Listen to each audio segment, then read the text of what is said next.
Olá, turma, espero que todos estejam bem. Nós vamos dar continuidade aos nossos estudos e hoje nós vamos falar sobre as 7 artes.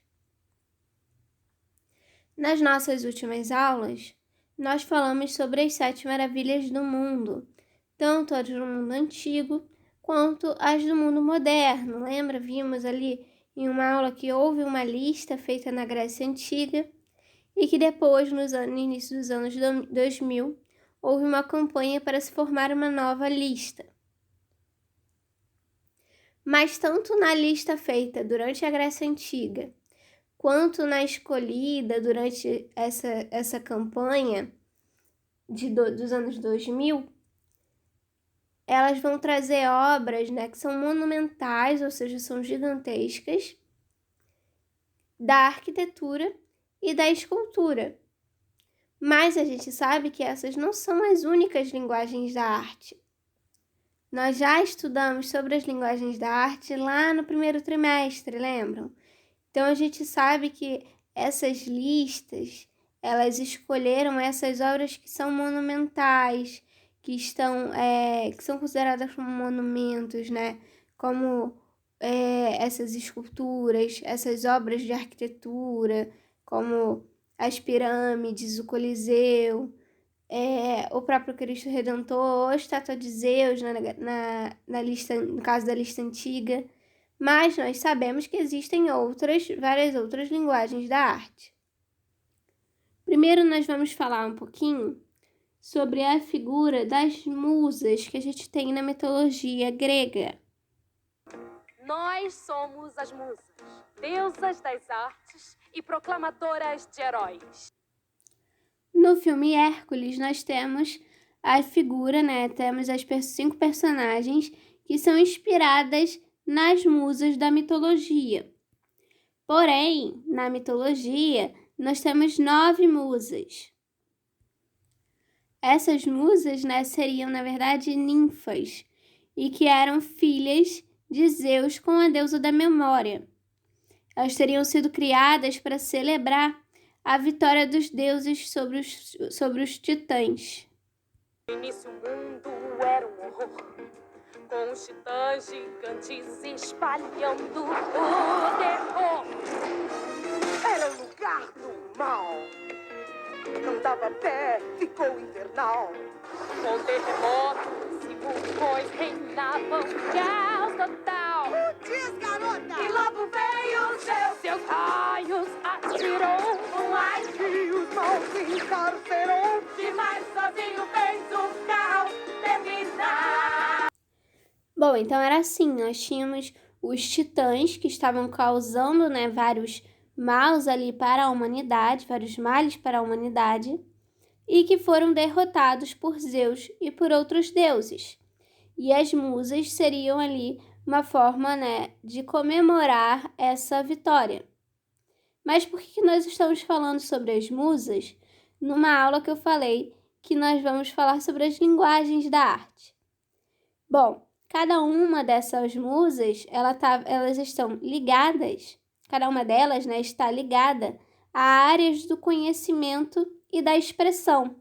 A maioria delas está ligada a mais de uma, Cada uma delas está ligada ali a mais de uma área. Então, nós temos a musa da história, a musa das comemorações e da comédia, a musa da tragédia, a musa da astronomia, a musa da dança. Então, nós temos ali essas figuras das musas, elas estão responsáveis por diversas áreas, tanto científicas quanto artísticas. Nós podemos dizer que as musas faziam parte do cotidiano da sociedade grega, porque elas eram responsáveis pela inspiração humana. Ou seja, por exemplo, quando uma pessoa precisava fazer um discurso importante, essa pessoa seria inspirada pela musa Calíope, que era a musa da eloquência. Eloquência significa a capacidade de falar bem, de se expressar bem. Então, era a Calíope que ia inspirar essa pessoa a fazer um bom discurso, a conseguir se comunicar da forma correta. E como eu falei, que cada musa, né, era responsável por mais de uma área do conhecimento, toda vez que alguém precisava ali no seu dia a dia de algum tipo de inspiração, ou para criar uma obra de arte, ou para falar, ou para fazer algum tipo de estudo, lembrando que a sociedade grega valorizava muito a questão do estudo, essas pessoas eram inspiradas por essas musas. Como nós vimos, por exemplo, na nossa aula sobre a arte de contar histórias, não havia escrita e o conhecimento era passado oralmente. Por isso também tinha essa necessidade ali de se ter uma musa da eloquência, né? Uma musa ali que garantisse que as pessoas falassem bem, soubessem se comunicar e se expressar bem oralmente. Porque era extremamente necessário, não tinha como... não se tinha escrita, então todo o conhecimento e todas as ideias eram passadas oralmente. Por isso também a poesia era muito importante, porque a poesia, né, como tudo era passado oralmente, a poesia, por ter ali uma forma mais rimada, com um certo ritmo, era mais fácil de se decorar, era mais fácil de ficar na memória. Então, as poesias, existiam vários tipos de poesias sobre vários assuntos diferentes, porque era uma forma ali mais eficaz de transmitir essas ideias de uma forma que as pessoas fossem lembrar, que ficasse marcado na memória das pessoas. E por isso, das 9 musas, 3 delas estão ligadas a gêneros poéticos. Então, como eu falei, né, nós temos ali cada uma dessas musas ligadas a mais de uma área do conhecimento, e 3 delas, inclusive a própria Calíope, que nós estávamos falando ainda agora, estão ligadas também a gêneros da poesia. Além de Calíope, que era responsável ali pela poesia heróica, nós temos também Erato, com a poesia lírica, temos Euterpe com a música, temos a musa da dança, temos a musa da tragédia, da comédia, Polimínia, que é a outra musa também responsável por poesia, que é a poesia que é responsável pela poesia sagrada. Então, essa é a relação entre as musas e o que mais tarde nós estabelecemos como as 7 artes. Elas eram responsáveis pela inspiração dessas expressões da humanidade. Então, a gente já tinha ali a musa responsável pela música, a musa responsável pela dança, responsável pela tragédia, pela comédia. Então, a gente já tinha essa ligação dentre as musas e as 7 artes que nós estabelecemos depois, né? Foram estabelecidas mais tarde. É por isso também que até hoje nós temos aquela expressão de que fala que é a musa inspiradora. Ah, fulano foi uma musa inspiradora para a criação de tal obra. É por causa dessa ideia das musas gregas que tinham essa responsabilidade de serem a inspiração dos seres humanos. Bom, agora sobre as 7 artes. Inicialmente, foram estabelecidas apenas 6 artes: a música, a dança, a pintura, a arquitetura, a escultura e a literatura. O teatro não aparece aqui nessa lista, porque na verdade o teatro ele era considerado como um gênero dentro da literatura.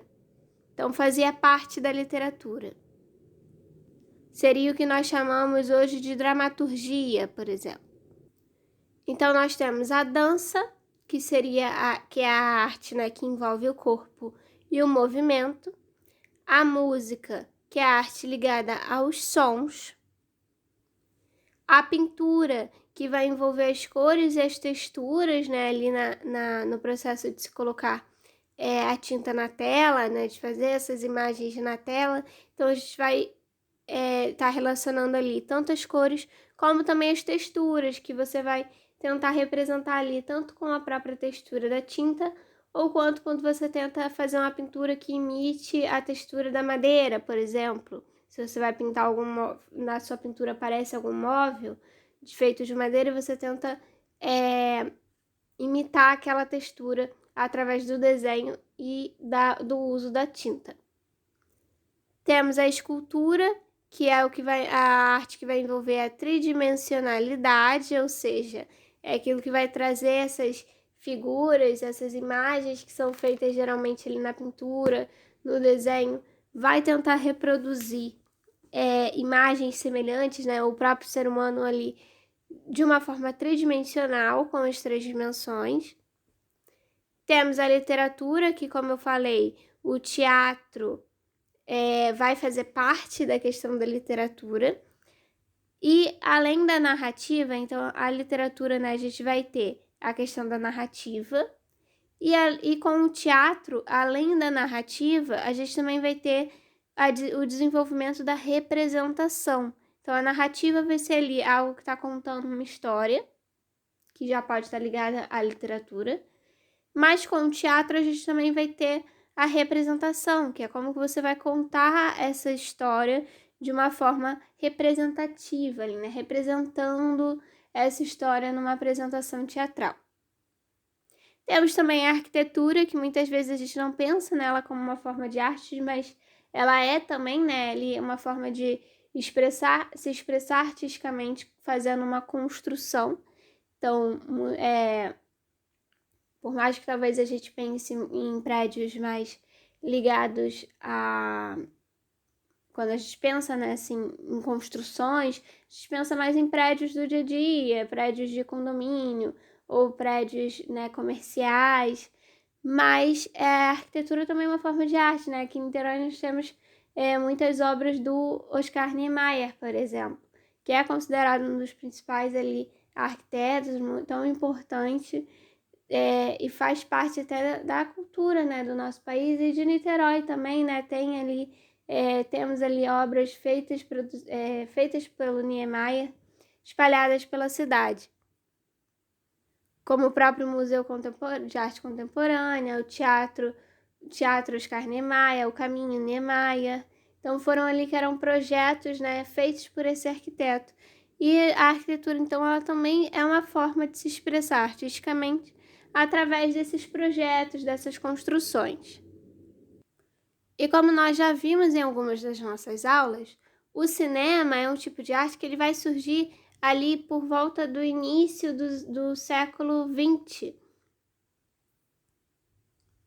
E vai ser quando se estabelece o cinema como uma forma de arte, vai ser quando ele vai ser acrescentado a essa lista com as 7 artes. E é por isso que muitas vezes até hoje é chamado de a 7ª arte, porque essa lista foi montada ainda na Grécia Antiga. E aí, com o surgimento do cinema, resolveram incluir, né, esse tipo novo de arte, né, esse gênero novo da arte, nessa lista, virando assim uma lista com 7 artes. E muitas vezes vocês podem ouvir falando por aí, chamando o cinema de a 7ª arte, então é por isso.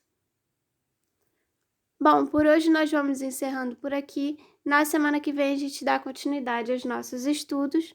Qualquer dúvida vocês podem entrar em contato comigo e nós nos vemos então na próxima aula.